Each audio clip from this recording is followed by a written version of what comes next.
Fala pessoal, sejam bem-vindos ao Arena Ambiental. Hoje com a presença da doutora Sávia Gavazza, coordenadora-geral de Tecnologia e Transição Energética na Subsecretaria de Transformação Ecológica do Ministério da Fazenda e professora titular da Universidade de Pernambuco.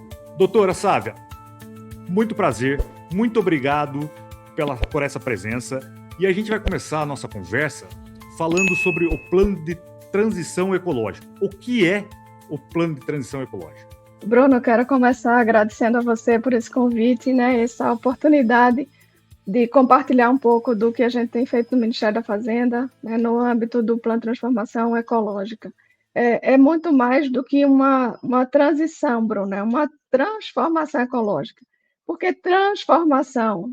Porque a gente entende que é necessário uma mudança estrutural de paradigma tecnológico, econômico e cultural da forma como a economia, o setor produtivo se relaciona com os biomas brasileiros. De forma prática, eu diria que a transformação ecológica se utiliza da necessidade de descarbonização da economia para gerar desenvolvimento econômico e desenvolvimento social em uma nova base de relação com o meio ambiente e, principalmente, com a questão de desenvolvimento tecnológico, para que a gente tenha um desenvolvimento econômico sustentável, inclusivo, e com ganho de produtividade e competitividade do setor produtivo brasileiro. Então, esse é nesse arcabouço aí em que o Plano de Transformação Ecológica se insere. Doutora Sávia, o Plano de Transformação Ecológica ele está vinculado ao Ministério da Fazenda, né? Qual que é o papel do Ministério da Fazenda, né, nesse processo? Antes de entrar no papel especificamente do Ministério da Fazenda, eu vou trazer só os 3 objetivos principais do Plano de Transformação Ecológica. O primeiro é garantir ganhos de produtividade e geração de emprego de qualidade, ou seja, melhorando a competitividade do setor produtivo brasileiro. O segundo é fazer isso com sustentabilidade ambiental e com melhor distribuição das riquezas, garantindo, então, a componente de justiça social, ambiental e climática. O Ministério da Fazenda abraçou o Plano de Transformação Ecológica desde o início do governo do ministro Fernando Haddad, ele incorporou a transformação ecológica, dado o ministro Fernando Haddad ele é extremamente incomodado com o fato do Brasil ser a 19ª, 10ª economia mundial, mas ser ainda um país tão desigual, Bruno. E é por essa razão, com o objetivo de diminuir as desigualdades sociais e as desigualdades regionais, que o Plano de Transformação Ecológica ele foi desenhado. A gente entende que essa é a nova agenda de desenvolvimento econômico do país, que vai reposicionar o Brasil de forma competitiva, mas também num novo modelo de desenvolvimento. O Ministério da Fazenda ocupa esse papel um pouco de articulador, mas também de desenvolvimento de políticas, especialmente no eixo de finanças sustentáveis. Eu vou comentar aqui, o Plano de Transformação Ecológica está dividido em 6 eixos. O primeiro eixo é o eixo de finanças sustentáveis, e que o Ministério da Fazenda tem uma participação, assim, um trabalho extremamente direto, ele é um eixo transversal e que tem o papel de viabilizar os demais eixos. O segundo eixo é o eixo de adensamento tecnológico, que é crucial, a gente entende que é chave para a melhoria da competitividade da produção brasileira, que a gente avance na complexidade tecnológica, na agregação de valor ao que é produzido aqui no país. O terceiro eixo é o eixo de bioeconomia, que também é fundamental, né? A gente tem um leque de oportunidades aqui para o país dentro da bioeconomia, assim, sem precedente, né? Desse uso sustentável das riquezas presentes nos biomas brasileiros. O quarto eixo é o eixo de transição energética, aqui sim, transição, né? Que a gente está passando, né, para uma matriz de baixa emissão de carbono, embora o Brasil esteja extremamente bem posicionado na questão da matriz elétrica. O quinto eixo é o eixo de economia circular, e também é bastante importante, né, a gente repensar. A gente fala que o lixo tem um problema de design, né? Então que as coisas já nasçam, né, com a mentalidade de circularidade da economia. E o sexto eixo é o eixo de nova infraestrutura verde, né, e adaptação. Então, são esses 6 eixos que compõem o Plano de Transformação Ecológica, e o Ministério da Fazenda ocupa esse papel mais eficiente em alguns eixos, como finanças sustentáveis, e com o papel de viabilizar os demais, mas um pouco de articulador e agregador de todos os demais ministérios em torno, né, dessa política. Então, a gente participa do desenho de todas as políticas de transição energética, por exemplo, né, a política de hidrogênio de baixa emissão de carbono, ou do Plano Nacional de Bioeconomia. Então, a gente colabora com todos os ministérios, e a gente vai um pouco ao longo da nossa conversa, imagino, detalhando um pouco mais, aí você vai ver que os outros ministérios começam a aparecer, mas os principais parceiros, eu diria, o Ministério do Meio Ambiente e da Mudança do Clima, Ministério de Ciência, Tecnologia e Inovação, Indústria, Comércio, Minas e Energia, enfim, desenvolvimento regional, né, desenvolvimento agrário, enfim, uma senhora parceria aí que envolve o desenvolvimento do Plano de Transformação Ecológica. Doutora Sávia, você falou sobre os 6 eixos, né, que o Plano de Transformação Ecológica está assentado sobre esses 6 eixos, mas eu acredito que foram criados instrumentos de políticas públicas, né, para acelerar esse plano de transformação. Você poderia falar sobre os instrumentos de políticas públicas? Vou mencionar alguns instrumentos, porque são muitos, mas dentro do primeiro eixo, que é o eixo de finanças sustentáveis, eu queria mencionar alguns programas que vêm sendo desenvolvidos. O primeiro é a emissão de títulos soberanos sustentáveis. O Brasil emitiu, né, vem emitindo aí cerca de 2 bilhões de dólares a cada ano em títulos soberanos sustentáveis. Esse recurso é alocado no Fundo Clima e é operacionalizado pelo BNDES. É um recurso que é distribuído, né, entre aspas, mas é oferecido ao setor produtivo com taxa de juros subsidiada para alavancar o desenvolvimento de projetos nas áreas associadas à transformação ecológica. Então, não é um recurso subsidiado que pode ser utilizado em qualquer área. Tem os critérios, né, e os temas nos quais esse recurso tem sido e pode ser alocado. Um outro programa que eu queria mencionar dentro desse eixo ainda é o programa EcoInvest. É um programa que é tocado pela Secretaria do Tesouro Nacional, aqui no Ministério da Fazenda, e que tem um sucesso enorme. Basicamente, tem um sistema de blended finance, então o Tesouro Nacional coloca um recurso com taxa de juros bastante baixa à disposição do mercado por meio de um edital. Esse recurso é utilizado para alavancar, por exemplo, com bancos comerciais, sejam eles estatais ou não estatais, né?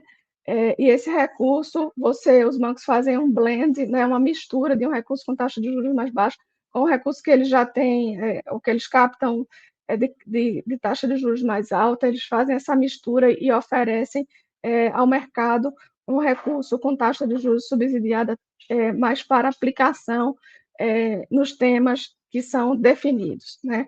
A gente acabou de fechar o resultado do terceiro leilão do EcoInvest.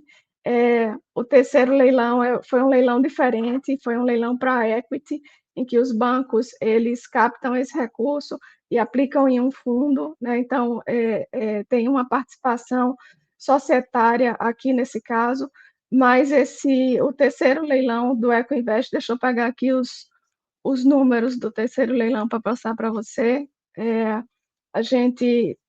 O Tesouro Nacional disponibiliza 15,2 bilhões de reais em crédito, que devem viabilizar 52 bilhões de investimento em participação societária em empresas, né?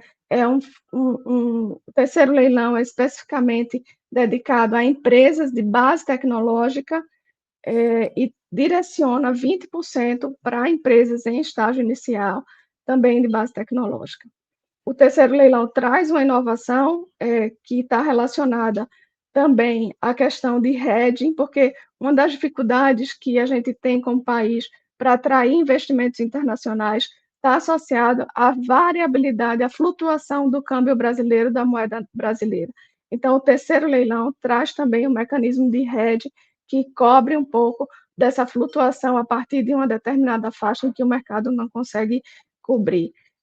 Isso é um instrumento muito inovador de direcionar, né, a política pública para onde a gente entende, né, que a gente pode fazer diferente. O EcoInvest ele deve trazer uma virada na forma como as instituições de pesquisa, desenvolvimento e inovação se relacionam com o mercado, especialmente agora a partir do terceiro leilão. O segundo leilão do EcoInvest foi dedicado à recuperação de terras degradadas. Então, é assim, Bruno, a gente vem direcionando nos temas que a gente entende que fazem sentido para gerar desenvolvimento econômico nessa nova base para o país. O terceiro leilão traz aí os combustíveis sustentáveis de aviação como o principal demandante de recurso, mas depois vem baterias também muito forte, né? E são áreas em que o Brasil pode efetivamente ter competitividade em termos tanto nacionais quanto internacionais. Então, é um pouco nessa direção. Tem muitos outros instrumentos, eu não sei se eu vou mencionando aqui, mas dentro do eixo 1 tem o TFFF, que é um fundo que a gente lançou, que é Tropical Forest Forever Fund, é o Facility, é um fundo dedicado à recuperação de florestas tropicais e que tem um componente social. A gente sempre tem esse cuidado, né, de garantir a justiça social e o desenvolvimento social, basicamente transversal em todas as políticas que vêm sendo desenhadas aqui no Ministério da Fazenda. Então, o TFFF ele garante para os países beneficiários, é um fundo internacional que vai apoiar todos os países que tenham florestas tropicais para manter as suas florestas de pé. É uma espécie de pagamento por serviço ambiental. A gente tem um instrumento de pagamento de serviço ambiental, mas ele foi lançado no país sem atrelar um instrumento financeiro. Então, a gente tem feito isso, que é associar a política pública com o instrumento financeiro junto, né? E com ciência, tecnologia e inovação. Esse tripé é basicamente componente de todas as políticas, e é esse o caminho que a gente entende que vai fazer a diferença para o país no longo prazo. A última política que eu queria mencionar é a Lei do Hidrogênio de Baixa Emissão de Carbono, que foi sancionada em setembro de 2024. A gente tem trabalhado aqui nos leilões, então a gente muda a forma como crédito fiscal é distribuído nesse país. Então, não é mais, assim, no caso do hidrogênio, não será feito de forma horizontal, distribuída para todo mundo que vai fazer projeto de hidrogênio, mas sim para aqueles projetos que têm maior potencial de descarbonização da economia, com um componente maior de adensamento tecnológico, com um componente de justiça social maior. Então, todos esses elementos, né, adensamento tecnológico, pesquisa, desenvolvimento e inovação, pegada de carbono, tudo isso vai ser avaliado, né, nos leilões do hidrogênio. O governo brasileiro colocou 18 bilhões de reais para serem distribuídos em crédito fiscal, de forma inovadora, para que a gente, então, selecione, né, os projetos e direcione o recurso público por meio de crédito fiscal de forma mais eficiente nessa direção da nova economia que a gente tem estimulado aqui no Ministério da Fazenda. Agora, me surgiu uma dúvida, porque foi falado de forma muito clara, né, que haverá o plano de transformação ecológica, ele é subsidiado, também ele é capaz de fomentar tecnologia e inovação, isso possibilita captar recursos de fundos, mas em relação ao investimento estrangeiro, né? Como que o plano de transformação ecológica ele pode beneficiar o investimento estrangeiro no Brasil? Muito boa essa pergunta, Bruno. Tem várias formas, né, da gente viabilizar o investimento estrangeiro. O próprio programa Ecoinvest que eu mencionei é uma das formas, né, que a gente viabiliza investimento estrangeiro, especialmente agora com o mecanismo de hedge cambial, né, que a gente incorporou, mas também a gente tem o próprio hidrogênio de baixa emissão de carbono, também trazendo bastante investimento estrangeiro. Através, né, do leilão, a gente está desenhando leilões, talvez a gente está desenhando com parceria com a H2 Global, com o Banco Mundial e com a Unido. Então, certamente a gente tem para o hidrogênio uma captação internacional de investimentos. Toda a parte de transição energética, ela vem acompanhada de investimentos estrangeiros, seja para baterias, seja para a produção de combustíveis sustentáveis de aviação, ou de biobunker, né, combustível sustentável de navegação. Então, o Brasil tem um potencial, Bruno, enorme da gente fazer o reflorestamento produtivo, sustentável e direcionado para esses vieses de produção de combustíveis sustentáveis. Então, já tem alguns projetos nascendo aqui no país e muitos desses projetos de hidrogênio, de combustível sustentável de aviação, eles vêm com recurso internacional. Muitos países, né, têm muito interesse que o Brasil se desenvolva nessa área e se consolide nessa área, porque são países que vão demandar essa energia de baixa emissão de carbono. É muito bacana o que acontece agora, nesse momento, do país, do acordo da União Europeia com o Mercosul, porque se agrega uma série de outras estratégias que a gente já vinha desenvolvendo aqui no país, mas que vão facilitar o escoamento dessa produção de bens e serviços, e a gente sabe que a Europa, por exemplo, tem uma afinidade com a questão da sustentabilidade e da produção socialmente justa que a gente vem desenhando aqui no Brasil.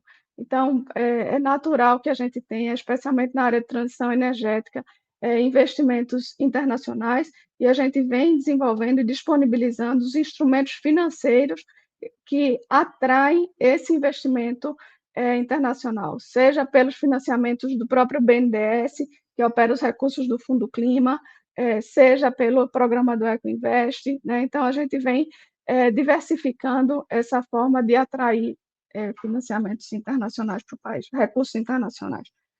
Não sei se respondi adequadamente, enfim. Doutora, respondeu sim. Eu quero voltar lá no início da nossa conversa. A doutora falou sobre geração de empregos, né? E o plano de transformação ecológica está vinculado à inovação. Então, eu queria aproveitar esse momento e fazer duas perguntas, né?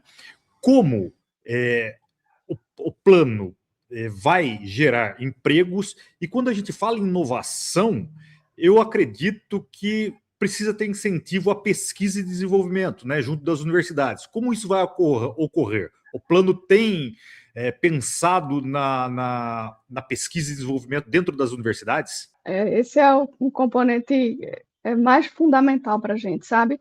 Esse é um componente estratégico e determinante, assim, do futuro desse país, sabe? Todas as políticas, basicamente, que a gente tem desenhado aqui no Ministério, elas têm um componente de inovação e de necessidade como um requisito de desenvolvimento de pesquisa e inovação. Então, a gente vou mencionar um programa, né, que ilustra isso aí, que é o Programa de Desafios Tecnológicos, Então, no programa de desafios tecnológicos, a gente usa basicamente o instrumento da encomenda tecnológica, em que a gente utiliza o poder de compra do Estado brasileiro para gerar a inovação que ele mesmo é demandante, né? Então, por exemplo, a gente lançou no final do ano passado o primeiro desafio tecnológico, que é o desafio de máquinas para a agricultura familiar. É uma necessidade do país e o Estado brasileiro demanda esse tipo de maquinário, que é um maquinário que não é comercializado no país, em função da gente ter as nossas especificidades da agricultura familiar, sabe? De propriedades pequenas, de propriedades operadas por mulheres. Então, é necessário que haja um esforço de pesquisa, desenvolvimento e inovação para desenvolver esse maquinário.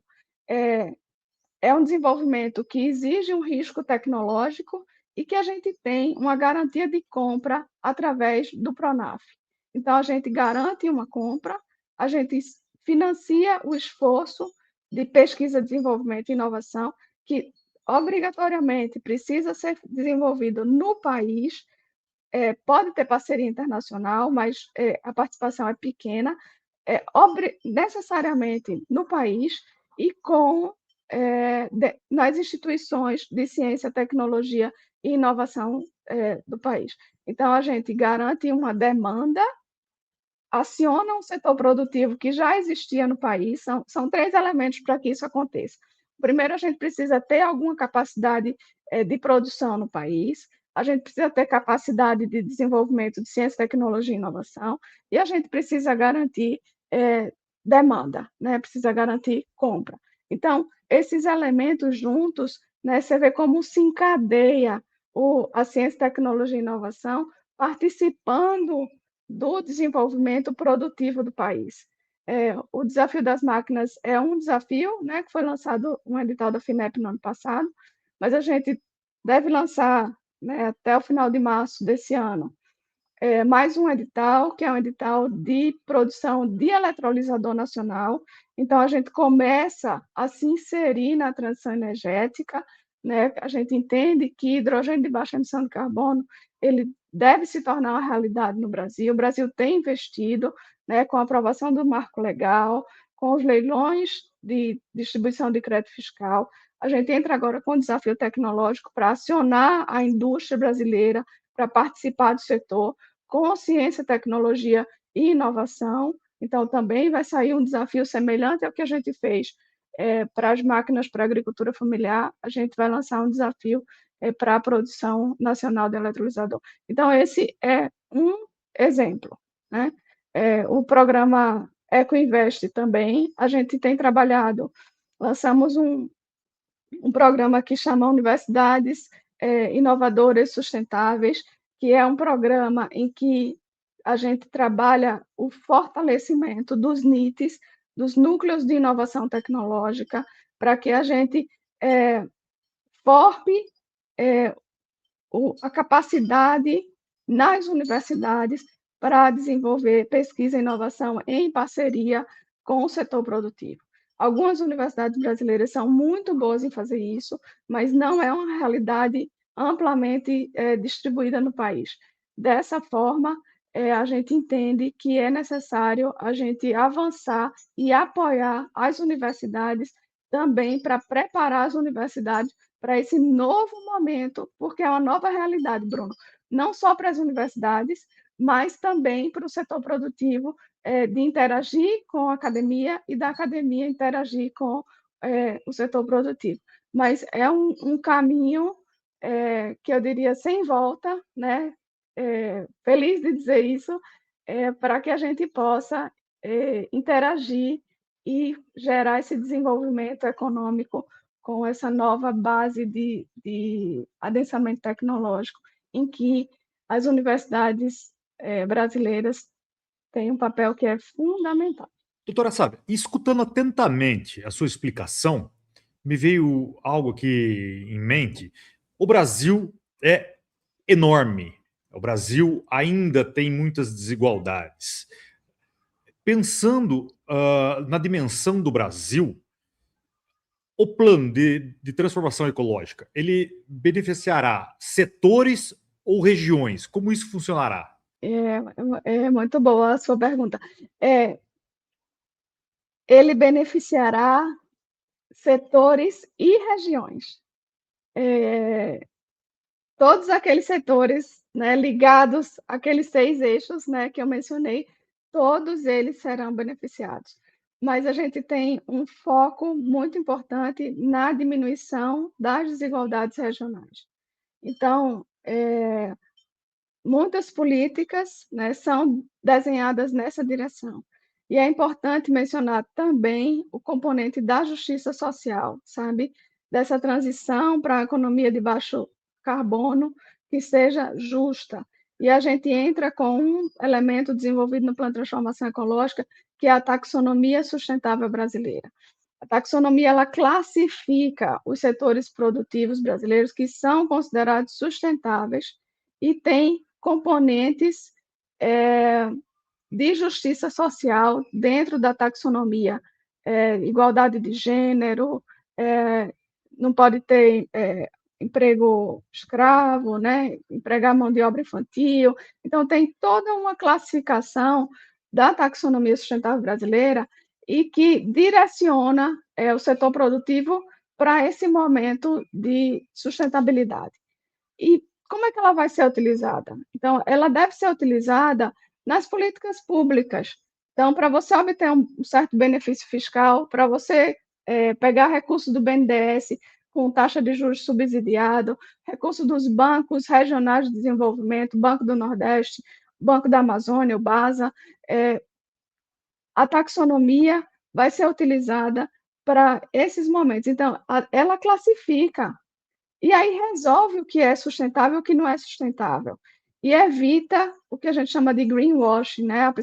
A empresa mascara um desenvolvimento, uma produção sustentável, quando na verdade não é sustentável. Então, a taxonomia ela vem trazer essa clareza e direcionar os recursos públicos e as políticas públicas para atividades que são efetivamente consideradas sustentáveis diante da taxonomia brasileira.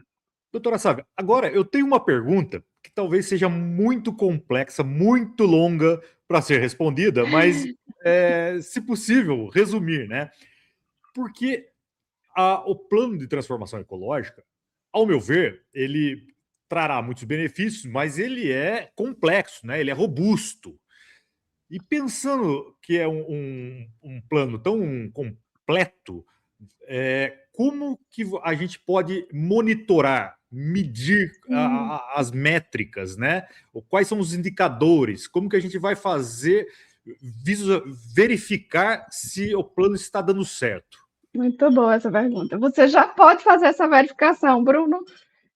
A gente tem um painel de monitoramento. Se você digitar no Google Plano de Transformação Ecológica, painel de monitoramento, a gente tem lá por eixo todos os indicadores, como é que eles são medidos, quais são os ministérios parceiros, qual é o ministério responsável, quais são os ministérios parceiros, e qual é o status de desenvolvimento. Isso gerou um projeto de lei, às vezes o indicador é um projeto de lei, isso gerou uma política pública, isso gerou um recurso adicional operado pelo BNDES, por exemplo.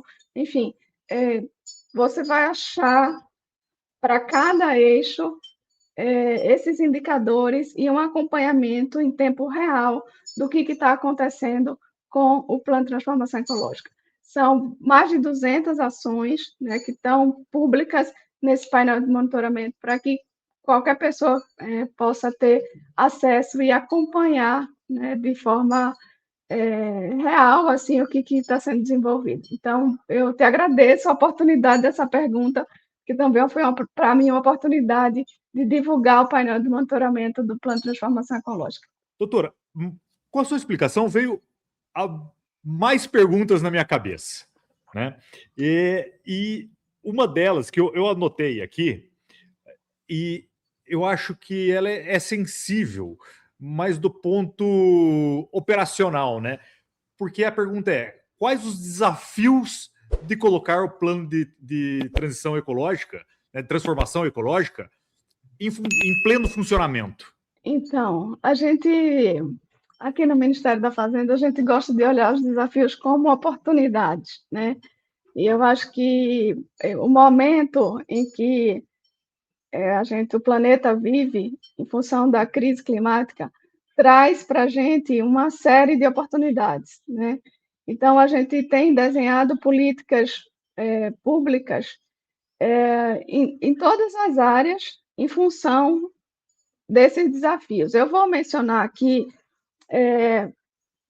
em relação à parte de transição energética, né? Porque a transição energética é um componente bem fundamental dessa passagem da economia que a gente vive hoje. O Brasil está numa situação diferenciada, né? Bem melhor em relação ao restante do mundo, especialmente porque sua matriz energética, vocês terem uma ideia, né? O Brasil hoje, mais de 90% da energia utilizada na matriz elétrica brasileira é proveniente de fontes renováveis.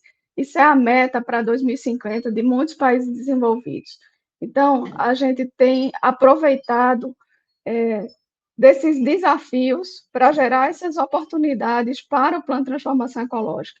Então, o fato do Brasil já ter uma matriz elétrica bastante renovável e da gente ter também uma disponibilidade de energia elétrica no país, dá para o Brasil a oportunidade de atrair setores para utilizar essa energia de baixa emissão de carbono que está disponível no país.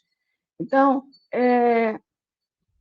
nessa direção, a gente tem desafios grandes, especialmente na área de fertilizantes e na área de produção de aço, por exemplo, né, que são setores que podem se beneficiar enormemente dessa energia elétrica de base renovável que está disponível no país. Então, para produzir hidrogênio de baixa emissão de carbono, que é um hidrogênio que essa produção demanda muita energia elétrica, então o Brasil se coloca dentro desse desafio com uma oportunidade de produzir hidrogênio de baixa emissão de carbono, que pode ser utilizado, né? A gente fomenta que esse hidrogênio seja utilizado para a produção, por exemplo, de hidrogênio de fertilizante de baixa emissão de carbono. Então, o hidrogênio, né, H2, ele é feita uma reação química que combina com o nitrogênio que está aqui na atmosfera, e a gente faz NH3, né, que é amônia, ou NH4, né, que é a forma iônica,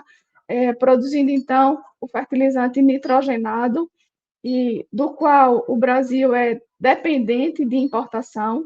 Então, olha como as oportunidades a gente vai agregando elas, né? A gente tem um desafio, que é uma vulnerabilidade na área de fertilizantes, porque a gente importa, né? A maior parte, 80% dos fertilizantes utilizados no Brasil são importados. Então, a gente pega esse desafio e transforma numa oportunidade de produzir fertilizante de baixa emissão de carbono. E utilizar da matriz elétrica brasileira, que está sobrando energia. Então, as coisas se conectam da mesma forma para a produção de aço aço verde, né, o aço de baixa emissão de carbono. Quando a gente faz isso, a gente agrega valor ao minério de ferro que é produzido no Brasil, e em vez de a gente exportar minério de ferro, a gente vai avançar mais um passinho na cadeia de produção, né, no adensamento tecnológico, agregando valor a esse produto, exportando o HBI, né, que é o Hot Bracket, eu não sei como é em português, mas a gente adensa um pouco mais essa cadeia, especifica esse produto, e a gente vende um produto que tem mais valor adicionado na sua composição, né? Então, ocupa menor volume, né, para exportar, menor peso para exportar, e a gente exporta um valor com maior valor adicionado.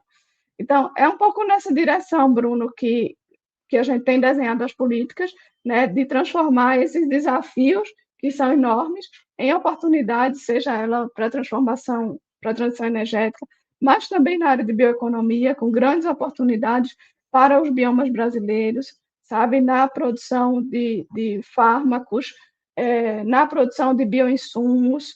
Então, a gente tem uma grande variedade de oportunidades que se apresentam dado os desafios impostos aí pelas mudanças climáticas e que o Plano de Transformação Ecológica tenta endereçar. Doutora, o plano de transformação ecológica, né, como eu já disse aqui, ele é robusto, né, ele é completo. Eu imagino que ele tem uma agenda muito grande, muitas metas a serem cumpridas, né? Mas você pode citar metas temporais, né, dentro dessa agenda, ou pelo menos as principais, ou duas ou três principais, que o Ministério tende a alcançar? Então, vou colocar algumas metas temporais, né?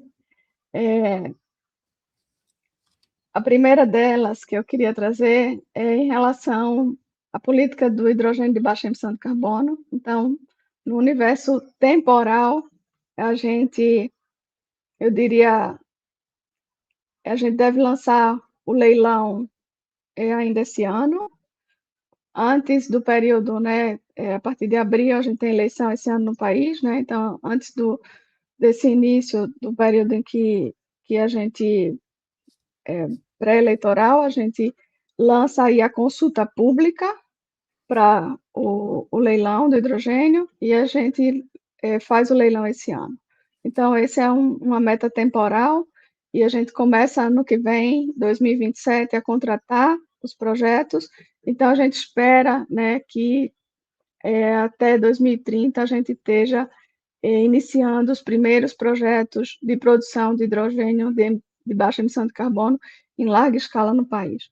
Esse é um universo temporal e que, associado a ele, vem aí os fertilizantes, o aço de baixa emissão de carbono, o cimento verde, vem toda a atração de investimento internacional para exportação desse hidrogênio, seja nas suas diversas formas, né, não só de amônia, mas de metanol, de uma série de outras coisas. Então, o hidrogênio é um dos elementos que a gente tem.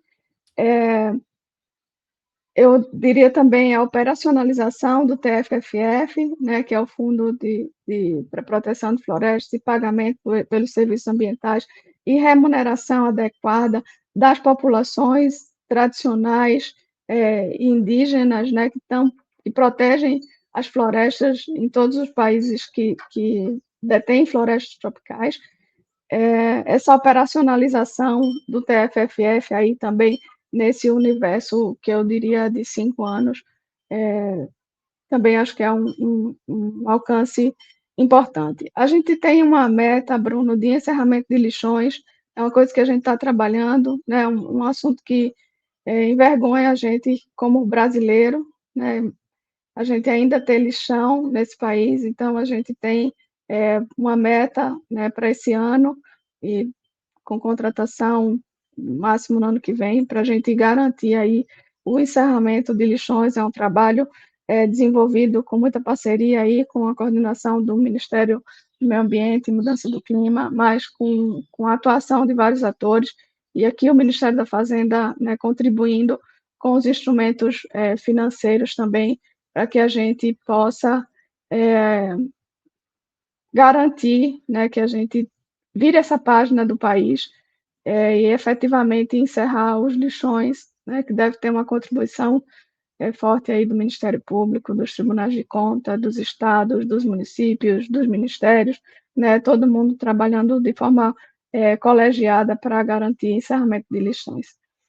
E, por último, o programa de desafios tecnológicos, que a gente entende que é chave aí, né, nessa mudança em relação à inovação tecnológica, que a gente tenha o Estado brasileiro como demandante da inovação tecnológica que ele demanda, utilizando as compras públicas como forma de indução dessa inovação tecnológica e conectando o setor produtivo com as universidades.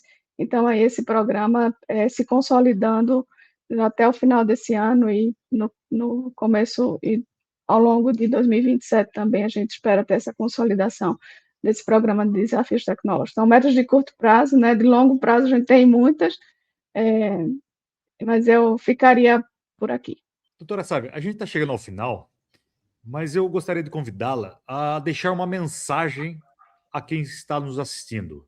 Ai, Bruno, muito obrigada, né? Queria deixar essa mensagem de esperança, né, positiva em relação ao desenvolvimento da economia brasileira, ao desenvolvimento do país. Eu acho que a gente vive um momento de muitas oportunidades, né, de formação de pessoal, oportunidade de desenvolvimento industrial, oportunidade de descarbonização da economia, e de ter o Brasil aí dando exemplo, né, e seguindo, sendo esse país que desenvolve essas formas inovadoras, né, de mudar essa chave, essa virada de chave, fazer essa virada de chave para uma economia de baixa emissão de carbono, e toda a sociedade tem um papel fundamental, né, em todas as esferas e na área de atuação de cada indivíduo. Então, é nessa direção que eu deixo uma mensagem, convido, né, todo mundo que está assistindo a gente a entender um pouquinho mais do Plano de Transformação Ecológica e participar junto com a gente. Obrigada, Bruno, por essa oportunidade. Doutora Sávia, muito obrigado. Eu achei muito bacana. Vocês foram muito solícitos com esse pequeno projeto. Queria reiterar meu agradecimento aqui. E obrigado por essa aula e até mais. Até mais. Valeu.